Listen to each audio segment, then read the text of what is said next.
Welcome back. आज 13 अक्टूबर 2025 है और दिन है मंडे का। स्टॉक मार्केट का पहला दिन है, वीक का पहला दिन है। ये वीडियो सिर्फ एजुकेशनल पर्पज है, ना हम कोई स्टॉक खरीदने की सलाह देते हो ना ही बेचने की।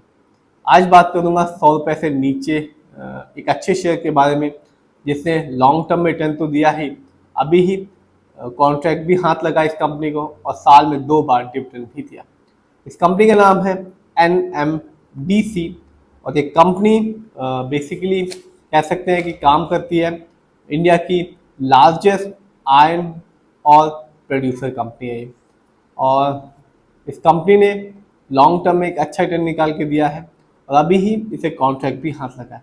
तो बात की जाए इस कंपनी के शेयर प्राइस की, तो आप देख सकते हैं 100 रुपये से कम का शेयर प्राइस है इस कंपनी का। 76 रुपीज़ 88 पैसे का शेयर प्राइस है आज के दिन। आज मामूली सी गिरावट देखने को मिली इस कंपनी के शेयर प्राइस में 0.32% की। बात करें लॉन्ग टर्म की, स्पेशली 1 साल, 3 साल और 5 साल की, तो जब मार्केट डाउन था इस कंपनी ने भी अपने शेयर होल्डर्स को निराश ही किया।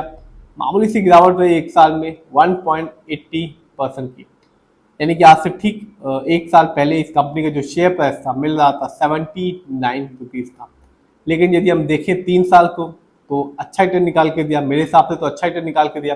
76% का रिटर्न निकाल के दिया 3 साल में, जबकि 5 साल में इस कंपनी का जो रिटर्न था वो था 185% का। यानी कि 2020 में इस कंपनी का जो शेयर प्राइस था वो सिर्फ 27 रुपीज़ 68 पैसे का था, जो 5 साल में बढ़कर अभी तक फिलहाल हो चुका है 76 रुपीज़ 88 पैसे। और आज भी 100 रुपये से कम का ही शेयर प्राइस है इस कंपनी का और एक अच्छा खासा रिटर्न निकाल के दिया लॉन्ग टर्म में। जानते हैं इस कंपनी के स्टॉक के परफॉर्मेंस को, तो आप देख सकते हैं 1 साल में इस कंपनी का जो हाईएस्ट शेयर प्राइस गया वो गया 82 रुपीज़ 80 पैसे का, जबकि 1 साल में इस कंपनी का जो लो शेयर प्राइस आया वो था 59 रुपीज़ 56 पैसे का। यदि हम न्यूज़ को देखें तो कंपनी ने बताया एक्सचेंज को कि कंपनी को एक कॉन्ट्रैक्ट हाथ लगा है जिसका कॉस्ट है $610 मिलियन का। मनीला बे प्रोजेक्ट है फॉर डिगरिंग एंड रिक्लेमेशन के लिए। और इवेंट्स को देखें तो 2025 कह सकते हैं शेयर होल्डर्स के लिए इस कंपनी ने एक अच्छा खासा डिविडेंड भी दिया। 2 बार डिविडेंड निकाल के दिया इस कंपनी ने।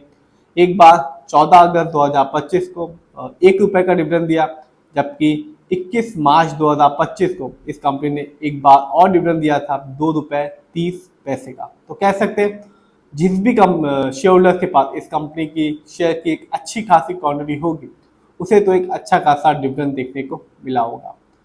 बात की जाए इस कंपनी के कुछ मार्केट डेप्थ की, तो इस कंपनी में जो बाय ऑर्डर क्वांटिटी है वो है 45.96% की, जबकि सेल ऑर्डर क्वांटिटी है 54.04% की। इससे ये साबित होता है कि कंपनी के जो शेयर्स हैं उनको लोग अधिक मात्रा में बेच रहे हैं, जबकि खरीदारी कम हो रही है। बात की जाए इस कंपनी के फंडामेंटल्स की, तो जो कंपनी का मार्केट कैप है अच्छा खासा है, 67,811 करोड़ का। लार्ज कैप की कंपनी है, क्योंकि लार्ज कैप की कंपनी का मार्केट कैप होता है 7,000 करोड़ से ऊपर का। इस कंपनी का जो पीबी रेशियो है वो है 2.28। शेयर मार्केट में एक अच्छा पीबी रेशियो कहलाता है 1 या तो बिलो 3। इस कंपनी का इंडस्ट्री पी है 10.73। शेयर मार्केट में एक अच्छा इंडस्ट्री पी होता है 20 से लेकर 25 के बीच में। इंडस्ट्री पी से साफ पता चलता है कि कंपनी के स्टॉक मार्केट में कैसा है, चीप है या एक्सपेंसिव है। डेट टू इक्विटी यानी कि लोन कश, तो वो है 0.40 कह सकते हैं, और आप देख भी सकते हैं इस कंपनी पर लोन कश ना के बराबर है। आरओई की बात करें तो कंपनी का आरओई अच्छा खासा है 22.03%। शेयर मार्केट में एक अच्छा आरओई कहलाता है 15% से लेकर 20% के बीच में। जब भी किसी कंपनी का आरओई हाई होता है और पॉजिटिव होता है तो आरओई सिर्फ एक ही चीज़ बताता है कि कंपनी शेयर होल्डर्स के पैसे को सही से यूटिलाइज कर रही है। और जब भी किसी कंपनी का आरओई कम होता है, नेगेटिव होता है, तो साफ बताता है कि कंपनी शेयर होल्डर्स के पैसे को सही से यूटिलाइज नहीं कर पा रही। ईपीएस की बात करें तो कंपनी का ईपीएस कम है 7.43। शेयर मार्केट में एक अच्छा ईपीएस टीटीएम कहलाता है 80 और उससे ज़्यादा का। Earning per share trailing 12 month का मतलब होता है कंपनी ने लास्ट 12 मंथ में कितना कमाया। डिविडेंड यील्ड की बात करें तो जो कंपनी का डिविडेंड यील्ड है वो है 4.25% का। अच्छा खासा डिविडेंड यील्ड है। क्योंकि शेयर मार्केट में एक अच्छा डिविडेंड यील्ड कहलाता है 2% से लेकर 6% के बीच में। हाई डिविडेंड यील्ड अच्छा होता है, जो इंडिकेट करता है शेयर होल्डर्स को कि इस कंपनी के स्टॉक अपने पोर्टफोलियो में ऐड करना चाहिए। जानते हैं इस कंपनी के फाइनेंशियल कंडीशन को या फाइनेंशियल परफॉर्मेंस को। तो आप देख सकते हैं जून क्वार्टर में इस कंपनी का जो रेवेन्यू था वो था 7039 करोड़ का, जबकि ईयरली देखें तो 2025 में इस कंपनी ने ईयरली रेवेन्यू के मामले में कमाया 25,499 करोड़। बात करें प्रॉफिट की तो जून क्वार्टर में इस कंपनी का जो प्रॉफिट था वो था 1967 करोड़ का, जबकि 2025 को देखें ईयरली तो 2025 में इस कंपनी का ईयरली प्रॉफिट रहा 6540 करोड़ का। बात करें नेटवर्थ की तो जो कंपनी का नेटवर्थ है 2025 में वो रहा 29,707 करोड़ का, जो कि बढ़ गया है क्योंकि 2024 में इस कंपनी का नेटवर्थ था 25,673 करोड़ का। जानते हैं इस कंपनी के शेयर होल्डिंग पैटर्न को, तो साफ है प्रमोटर यानी कि इस कंपनी जो ओनर्स हैं उनका पैसा अपनी कंपनी में सबसे ज्यादा लगा हुआ है, जो कि एक अच्छी बात होती है एक कंपनी के लिए भी और एक शेयर होल्डर्स के लिए भी।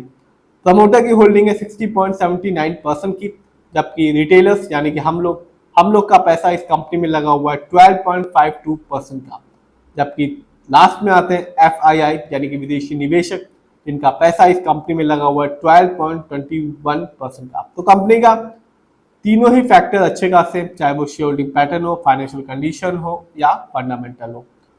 और इस साल 2 बार डिविडेंड निकाल के दिया, कॉन्ट्रैक्ट भी हाथ लगा इस कंपनी को, अभी ही कंपनी ने बताया एक्सचेंज को, और लॉन्ग टर्म में एक अच्छा खासा रिटर्न तो दे ही रही है।